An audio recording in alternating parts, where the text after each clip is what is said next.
வணக்கம். சுப்பிரமணியம் யோகாமணி சேனலுக்கு உங்களை அன்புடன் வரவேற்கிறேன். இன்றைக்கி சமையல் குறிப்பில் நம்ம பார்க்க போகிறது தினை அரிசி பொங்கல் எப்படி செய்யறதுன்னு பார்க்கலாம் வாங்க. அனைவருக்கும் அன்பு வணக்கம். திருமதி சுப்பிரமணியம். இன்றைக்கி பிரேக்ஃபாஸ்ட்டுக்கு தினை அரிசி பொங்கல் செய்ய போகிறோம்.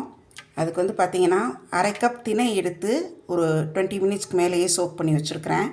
ஒரு 2-3 தடவை தண்ணி ஊற்றி இருத்துட்டு எடுத்து வச்சுருக்கிறேன். 1/4 கப் பாசிப்பருப்பு, அதுவும் 20 மினிட்ஸ்க்கு மேலே சோக் பண்ணி வச்சுருக்கிறேன். மிளகு ஒரு 1/4 ஸ்பூன், மிளகுத்தூள் ஒரு 1/2 ஸ்பூன், சீரகம் 1 ஸ்பூன், முந்திரி பருப்பு, உப்பு, நெய், இது தவிர கொஞ்சம் மஞ்சத்தூள், இஞ்சி பேஸ்ட்டு, கொஞ்சம் பெருங்காயத்தூள் சேர்ப்பேன்.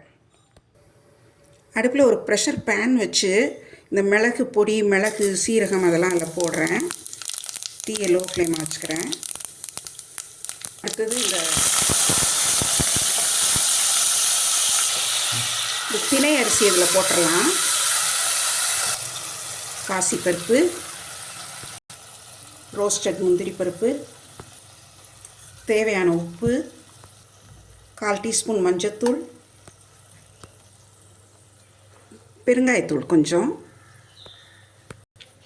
இஞ்சி பேஸ்ட் அது கொஞ்சம் தாராளமாகவே 1 ஸ்பூன் போடுறேன். இது ஒரு 1 பாட் குக்கிங்காக தான் பண்ணுறோம். ரெண்டும் சேர்த்து 3/4 கப் இருந்தது.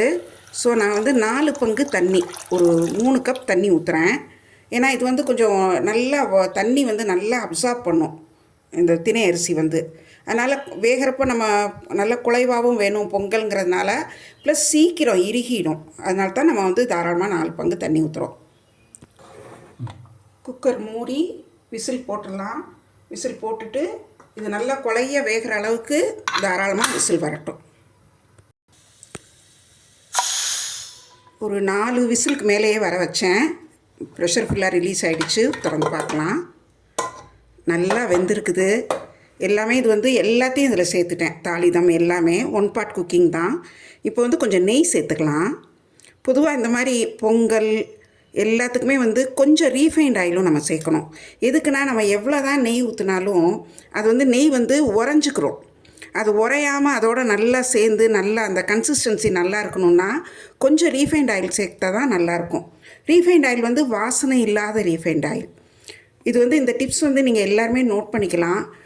ஈவன் ஃபார் ஸ்வீட்ஸ், இப்போ ரவா கேசரி பண்ணுறீங்க அந்த மாதிரி பண்ணுறீங்க அப்படின்னா நெய் எவ்வளோ சேர்த்தாலும் கொஞ்சமாக 1 ஸ்பூன் ரீஃபைண்ட் ஆயில், வாசம் இல்லாத ரீஃபைண்ட் ஆயில் சேர்த்தா அது நல்லாயிருக்கும். அந்த கன்சிஸ்டன்சி அப்படியே தளன்னு இருக்கும். இப்போ இது நல்லா கிளறி விட்டு எடுத்து நம்ம பரிமாறிடலாம்.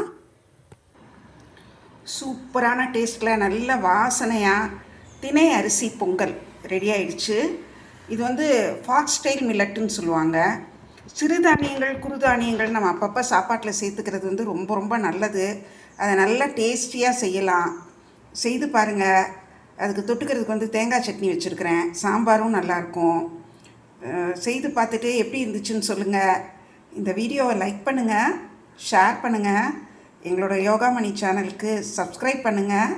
நன்றி, வணக்கம்.